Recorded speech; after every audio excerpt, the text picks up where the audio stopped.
그래서 1984년도부터 살았던 걸로 기억을 하는데요.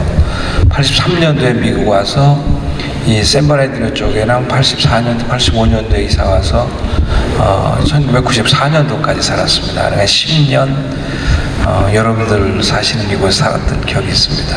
그리고 교회가 개척될 때 같이 있어서 굉장히 친정 같고 이렇게 마음이 편안한 그런 기분이 듭니다. 94년도에 제가 롤레나잇의 교회를 개척을 해서 나갔는데요. 2010년 1월에 제 아내가 이 발런티어로 봉사하던 곳에서 아프리카 차드라는 곳에 우물을 파겠다는 그런 프로젝트를 한다고 그런 그 광고를 하셨어요. 한 75세 되시는 여자 장로님이셨는데요. 그 장로님이 우물을 판다는 이야기를 듣고 아내와 제가 우리도 하나 파자 해서 우물을 파게 됐습니다. 그래서 2010년 2월에 제가 그 차드를 방문하게 됐는데요. 그 전까지는 차드란 나라를 몰랐습니다. 혹시 여기서 차드란 나라를 아시는 분 계세요? 손 한번 들어보세요. 예, 우리 아마 목사님이나 아마 몇 분밖에 모를 겁니다. 차드란 나라를 저도 몰랐거든요. 2010년 2월에 차드에 도착해서 공항에 도착하는 순간부터 충격인데, 야, 이런 나라가 있구나. 날파리는 아주 새카맣게 있고요. 공항 자체가 국제공항인데도 우리나라에 시골 읍 단위의 시외버스 정거장 같은 그런 곳입니다. 그리고 온도가 얼마나 뜨거운지 훅 하고 들어오는 열기가 굉장했어요. 지금 현재 온도가 한 50도 정도 될 겁니다. 섭씨 50도 정도. 여기는 120도에서 130도 사이가 되지 않나 그런 생각을 하는데, 그런 열기가 훅 하고 밀려드는데 굉장하다 하는 그런 생각이 들었어요. 계속해서 이 충격 속에 있다가 사막으로 한 4일째 된 날 들어가서 우물을 파게 됐는데, 그 사막은 아무런 시설이 없는 그런 사막이었습니다. 그러니까 아마 태고적 모습을 그냥 있었던 것 같아요. 하나님께서 그때 말씀을 하셨어요. 저에게 이곳에서 사역을 해라. 하나님께서 말씀을 하시는데 제가 바로 그 자리에서 무릎 꿇고, 감사합니다. 제가 아직도 주님 보시기에 쓰실만 하시는군요. 그래서 찾으러 오겠습니다.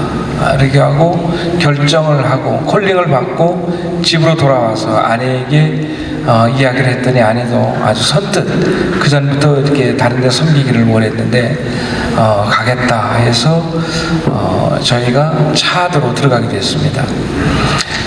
차드라고 하는 나라는 아프리카의 이 윗중앙에 자리하고 있습니다. 사하라 사막을 들어보셨을 겁니다. 사하라 사막이 바로 이 차드에 있습니다. 사하라 사막의 위쪽은 리비아고요. 사하라 사막의 밑에는 바로 차드입니다. 땅덩어리 크기는 남북한 합친 것의 6배입니다. 사람은 약 한 1100만이 사는 굉장히 큰 나라입니다. 세계에서 21번째로 큰 나라예요. 그런데 그 나라가 이 사람들 종족은 약 180여 종족이 살고 있어요. 언어는 120개를 씁니다. 그러니까 이 서로 부족 간에 말이 잘 안 통해요. 한 나라에 살고 있는데 120개의 언어를 가지고 있는 나라입니다. 공식적으로 언어는 프렌치하고 아랍어를 써요. 시장에서는 아랍어를 쓰고 그 다음에 공적인 자리에서는 프렌치를 씁니다. 근데 이 180개 부족이 되고 그렇기 때문에 이 문맹률이 굉장히 높아요. 세계에서 한 1위쯤 되는 것 같아요. 한 80% 정도가 자기 나라 말인 프렌치를 쓰지도 못하고 읽지도 못하고 말하지도 못합니다. 여자는 85% 정도 되고요. 10명 중에 8명 반 여자들은 자기 부족어밖에 사용을 안 합니다. 남자들은 10명 중에 한 7명 반 정도 그렇게 쓰죠. 못하죠. 그러니까 한 80% 정도가 자기 나라 말을 하지 못해요. 그래서 이 굉장히 학교의 필요성도 굉장합니다. 아까 이 비디오에서 보셨겠지만 아이들이 학교를 가지 못하고 어디를 다니냐면 물을 길러 갑니다. 약 한 1km에서 3km 정도의 물을 길러 가서 물을 머리에 이고 가지고 옵니다. 하루 몇 번씩 가지고 와야 그 물을 먹어요. 왜냐하면 이 지구 온난화가 일어나는 대표적인 나라가 차드입니다. 그래서 물이 없어요. 여러분 그 집에, 혹시 우리 자매 집에 수도꼭지가 몇 개 있는지 알아요? 잘 모르죠? 한 7, 8개 되죠? 그죠? 그렇게 될 거예요. 아마 여기에서 자기 집에 수도꼭지가 몇 개 있는지 아시는 분 별로 없을 것 같아요. 지금 얘기하니까 그렇죠? 그 수도꼭지 하나가 아프리카에서는 펌프 하나입니다. 근데 이 펌프 하나가 없어서 약 한 800명에서 3000명 되는 그런 마을들이 아이들이 1km에서 3km까지 걸어가서 물을 떠옵니다. 그리고 그거를 항아리에 담았다가 그리고 가라앉으면 그냥 먹습니다. 그래서 이들이 퍼오는 물은 강물이거나 아니면 웅덩이에 있는 그런 물들이에요. 그러니까 그 물을 먹고 사망하는 율이 그 차대 사망률 2번째에 해당이 됩니다. 첫 번째는 말라리아예요. 말라리아가 사망률 1위, 두 번째가 이 수인성 질병입니다. 세 번째가 공기로 인해서 오는 이 먼지 모래로 인한 이 호흡기 질환으로 사망을 합니다. 평균 연령이 45세예요. 여자가 47세 됩니다. 그러니까 여기에 45세가 넘어가시는 분들은 다 덤으로 사시는 인생입니다. 그러니까 우리가 이 땅을 살면서 어떻게 살아가야 하는가 하는 것을 너무나 잘 보여줄 수 있는 그런 나라입니다.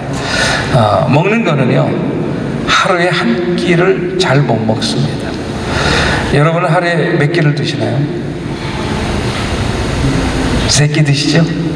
3끼 중에도 뭘 먹을까 고민할 겁니다. 점심에는 아까 목사님 샌드위치라고 했는데 저녁에는 또 뭐 흑염소라며. 흑염소 안 드시는 분도 다른 거 드시겠죠? 나는 흑염소 싫은데 뭐 그런 분도 있을 거예요. 야, 흑염소 좋다 뭐 이런 분도 있을 겁니다. 여러분 차드에 오시면 그런 걱정 하나도 안 하셔도 됩니다. 왜냐하면 2시에서 4시 정도에 먹는데 한 끼를 먹습니다. 근데 있으면 먹고 없으면 굶습니다. 어쩌면 시골로 내려가면 이틀이나 3일에 한 번 먹을까 말까 하는 사람들도 있습니다. 워낙 가난해서 이 식사를 할 때에 한 사람씩 먹는 게 아니고 둥그런 쟁반에 이렇게 수수로 된 옥수수 같은 것으로 이 불이라고 하는 이 떡 같은 걸 만듭니다. 그 옆에 소스를 넣고 어른 남자들이 둘러앉아서 오른손으로 뜯어서 소스에 찍어서 먹습니다. 그리고 남기면 여자들이 먹습니다. 그리고 남기면 그 다음에 누가 먹느냐? 아이들이 먹습니다. 그러니까 아이들을 위한 음식은 없습니다. 남겨야 먹는 거예요. 그러니까 저희들이 가서 이게 시골 같은 데 가면 대접을 하는데 대접을 할 때 늘 하는 말이 있습니다. 다 먹지 마세요. 아이들을 줘야 합니다. 오늘 본문에 보면 주님께서 말씀을 듣는 많은 사람들을 보면서 이들이 나와 함께 있은 지 사흘이 됐는데 먹을 것이 없어서 다 굶었다. 참 불쌍하다. 그렇게 말씀을 하십니다. 그리고 말씀하시기를 이들을 좀 먹일래? 그러니까 제자들이 하는 말이 우리가 어디에서 이 많은 사람을 먹일 수 있습니까? 그래 그럼 너희들에게 뭐가 있느냐? 그런 말씀하시니까 여기 물고기가 있고 여기 떡이 있습니다. 그래 기도하자. 기도했더니 4,000명이 먹고 사실 4,000명이 더 됩니다. 남자 어른 숫자가 4,000명이니까 몇만 명이 되겠죠. 그 사람들이 다 먹고 7강주리가 남았더라. 할렐루야. 사실 태평양물이나 대서양물을 다 퍼다가 우리가 줄 수는 없습니다. 아마 여러분들도 예배당을 아마 구입하시게 될 것 같은데 여러분들 힘으로 구입한다는 건 어떻게 보면 불가능할지도 몰라요. 그러나 내가 가지고 있는 조그만 것 내놨더니 하나님께서 기적을 베풀어 주셔서 주님께서 기도했더니 모든 사람이 다 먹더라. 할렐루야. 이것이 아마 우리 주님께서 어쩌면 올리브 장로교에 주신 말씀인지 모르겠습니다. 사실 이 사랑의 예수님이 이 땅에 오실 때 우리를 불쌍히 여기지 않았다면 어떻게 오셨겠어요? 차대에서 그 아이들을 보면서 느끼는 것이 바로 그거였습니다. 먹지 못해서 거리에서 손을 내미는 아이들, 심지어 어른들도 손을 내밉니다. 먹을 거 없다고, 배고프다고 달라고. 캔디 하나를 들고 있으면 엄청난 사람들이 몰려듭니다. 그거 하나 먹겠다고. 어른들도 달라고 그래요. 여자분들은 와서 자기는 2개를 먹어야 된대요. 왜? 뱃속에 아이가 있어서. 그 정도로 가난한 나라입니다. 그 나라에 그렇게 못 살고 어렵고 가난한 나라가 차드인데요. 내륙입니다. 바다가 없어요. 사막에 있어서 아프리카의 심장, 검은 사람들이 살아서 검은 심장. 또 너무 못 살고 여러분들도 알지 못하잖아요. 영향력이 없는 나라입니다. 그래서 죽은 심장, 아프리카의 죽은 심장으로 불리니까 차드입니다. 여러분들이 조금만 생각을 하고 기도하고 내놓는다면 바로 오병이의 기적이 일어나는 것이 바로 그것이고 바로 여러분들이 사는 현장인 줄 믿습니다. 저희가 가서 그 나라에 가면 모슬렘이 한 65% 됩니다.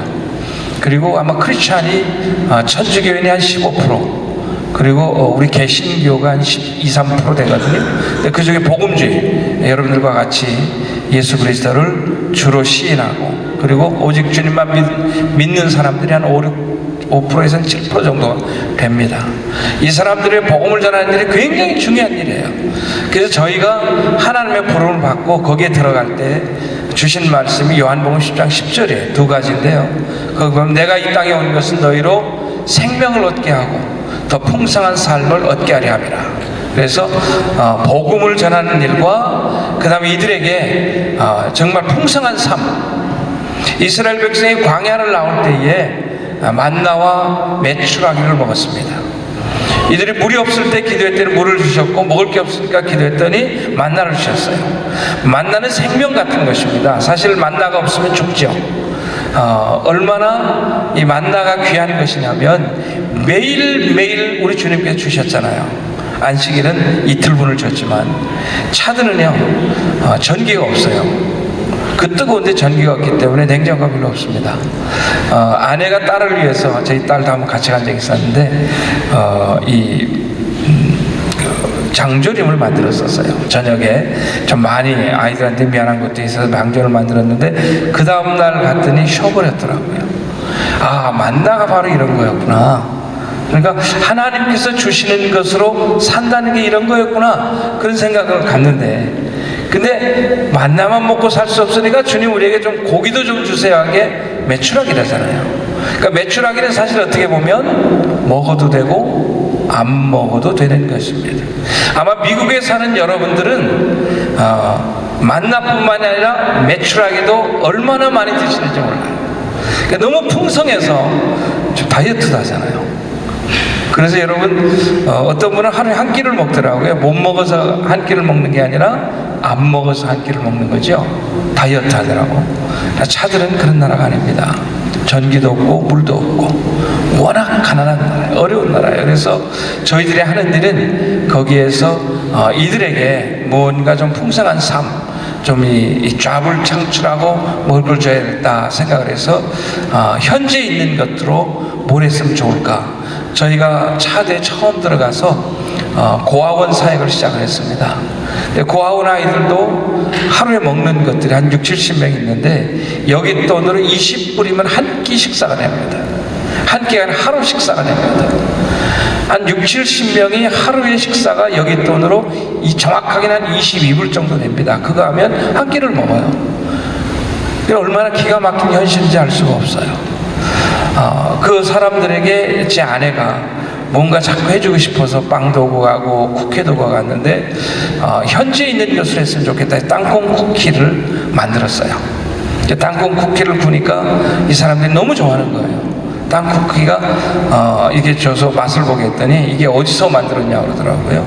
이 너네나 날 거다. 그러니까 이 사람들은 너무 놀라는 거예요. 우리나라에 이런 게 없는데, 왜냐하면 캔디 공장도 없습니다. 1, 2차 산업이 아무것도 없어요.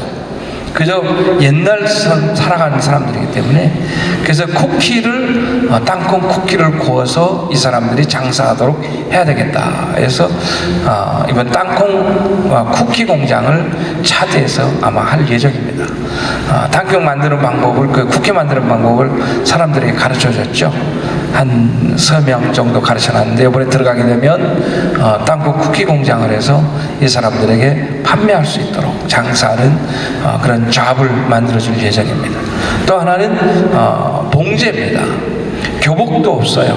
교복을 입는데 이 아이들이 옷을 만들어 입는 그런 데가 없습니다. 여기처럼.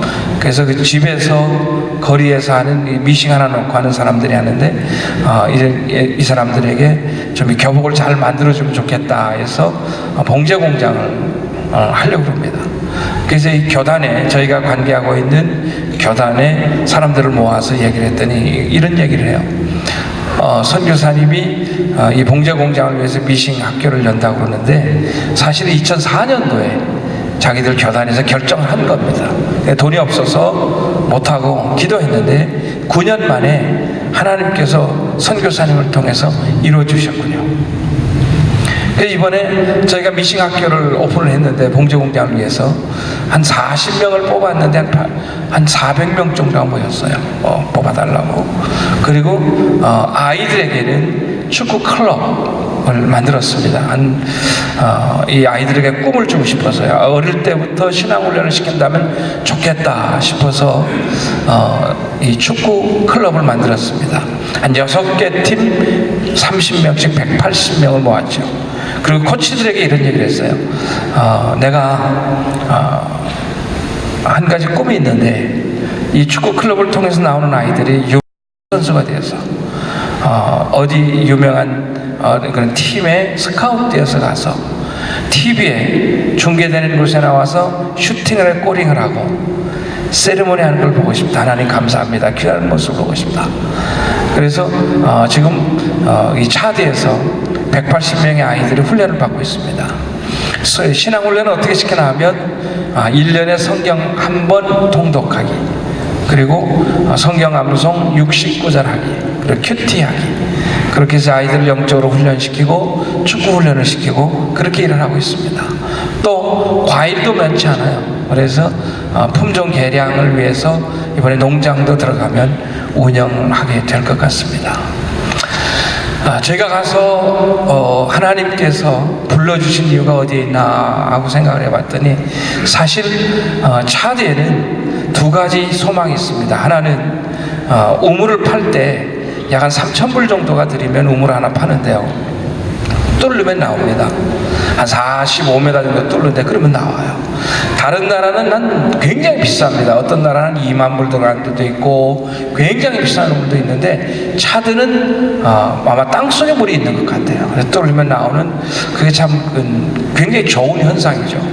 또 2번째는 배우고자 하는 열의가 있습니다. 그런데 학교가 없기 때문에 아이들이 공부를 못해요.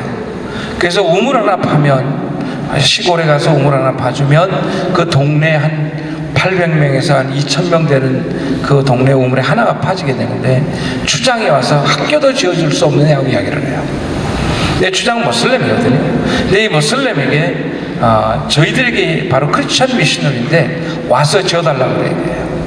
그 지어줄 수 있는데, 그렇다면 네가 땅을 좀 도네이션 기증할 수 있느냐? 그러면 줄 수 있다고. 그래서 땅도 도네이션 받을 수가 있어요. 근데 더 중요한 것은 거기 학교를 짓게 되면 바로 성경 교육을 매주 시킬 수가 있습니다. 모슬림인데도 오케이를 해요. 굉장히 이 크리스찬 학교에서 하는 공부를 잘 가르친다고 더 많이 보내요. 그리고 그 옆에 교회를 짓게 되면 그 마을이 복음으로 변해갈 수 있는 가능성이 있습니다. 사실 아프리카 지도를 보면 저희가 사는 곳이 북서 아프리카라고 불리는데요, 남쪽은 영국의 지배를 받아서 영어권입니다. 그리고 그 나라들은 대부분 크리스찬이티가 한 60%에서 70% 사이가 됩니다. 굉장히 예수를 많이 믿어요. 근데 제가 있는 이 브로권 지역은 프랑스의 영향을 받은 나라들인데 여기는 모슬렘이 강합니다. 기독교인들이 별로 없어요. 그리고 위에는 이 미들리스트 중동이죠. 거기에는 굉장히 모슬렘이 강합니다. 그래서 저희가 살고 있는 이 지역이 아프리카의 종교 분쟁 지역입니다. 위에서는 모슬렘이 내려오고 밑에서는 기독교가 받쳐 있고, 저희가 무너지면 아프리카가 급속히 모슬렘화 된다고 그러죠. 또 감사한 것은 저희가 살고 있는 그 모슬렘들은 한국의 불교인들과 비슷합니다. 그래서 교회도 좋고 우리도 좋고 같이 살자고 이야기를 합니다. 아까 기도하시면서 다원주의를 말씀하셨는데 좀 그런 영향이 굉장히 많아요. 그래서 교회를 아주 마음껏 칠 수 있고 마음껏 성경을 가르칠 수 있는 것입니다. 근데 이게 언제까지 지속될지는 알 수가 없다고 그래요. 그러니까 속히 그것을 복음으로 바꿔나가는 것이 하나님께서 저희를 불러주신 것이 아닌가 그런 생각을 합니다. 오늘 말씀을 통해서 하나님께서 불쌍히 여기는 마음, 그 마음이 주님이 있어서 이 땅에 오신 것처럼 저희도 아마 그 땅에 보냈을 때 하나님께서 그 나라를 불쌍히 여기셨던 것 같아요. 그곳에 복음으로 빨리 변화할 수 있도록 그렇게 했으면 좋겠다 그런 생각이 듭니다. 여러분 기도해 주시고요. 후방에서 여러분들이 기도해 주시고 여러분들이 직접 올 수는 없지만 저희들을 대신 보내주셔서 그 아프리카를 복음화하는 그 사역을 하게 해주신 얼마나 감사한지 알 수가 없어요. 사실은 여러분들이 없으면 저희는 일할 수가 없습니다. 또 저희들이 없으면 여러분들이 마음이 있다 해도 어디도 할 수가 없겠죠. 그래서 어떻게 보면 현지와 선교의 현지와 여러분들과 선교사 이 그룹이 서로 잘 밸런스를 이룰 때 하나님 나라는 확장되는 것 같아요. 여러분들의 교회가, 우리 올리브 장로교회가 세계 복음화의 큰 통로가 되기를 주님의 이름으로 축원합니다. 한번 그 두 번째 것만 보고 마치도록 하겠습니다. 요거는 저희가 고아원 할 때 했던 고아들입니다. 한국 노래를 배워줬죠.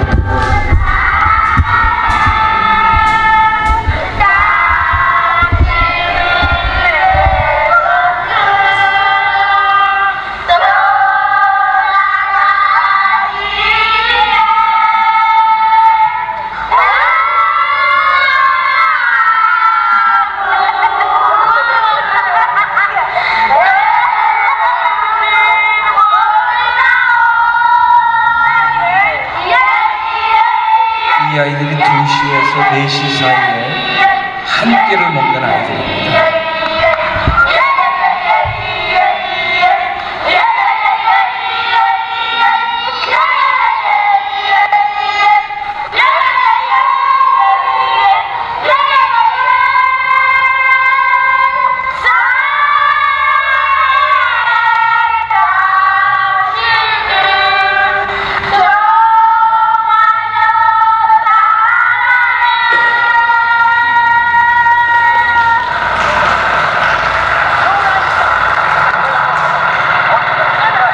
우물을 파는 모습입니다. 우물은 저렇게 4명이서 드릴을 받듯이 팝니다. 이게 저희들이 이번에 가서 판 우물입니다. 이 아이들이 멀리 가지 않고 여기에서 물을 길러서 저 뒤에 보이는 마을로 가지요.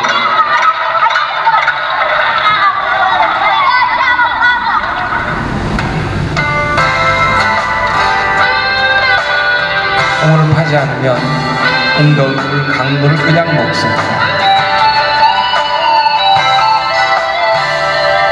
우물을 파면 이게 학교입니다.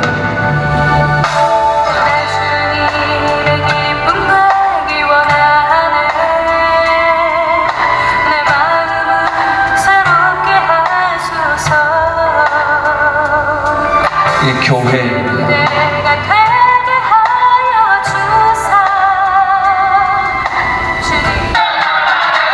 예배하는 모습이죠. 한 2시간에서 한 3시간 정도 예배를 드립니다. 전통악기 이게 좀 헌금하는 시간은 보통 나와서가 아니고 즐겁게 헌금하는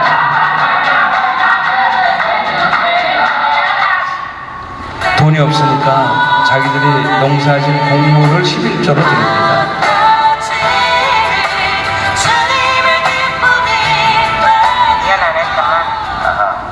아직 30 되지 않은 아랍 여인인데 남편이 병으로 죽고 8명의 아이를 기릅니다.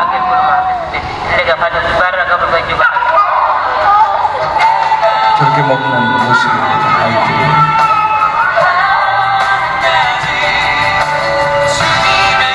이렇게 행상들을 합니다. 할 게 없으니까.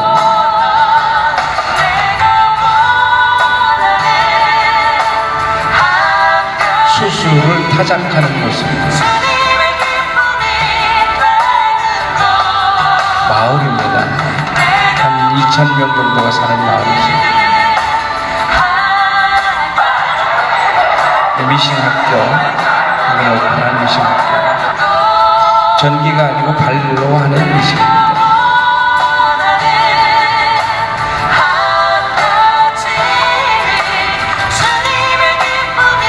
쿠키를 굽는 모습입니다.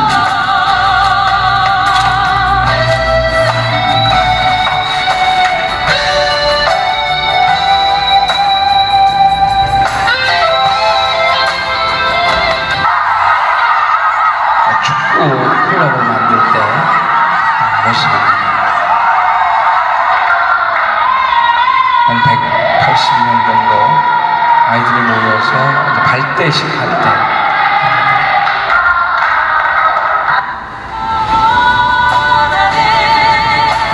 이 유니폼은 한국에서 지원을 받아서 내렸죠.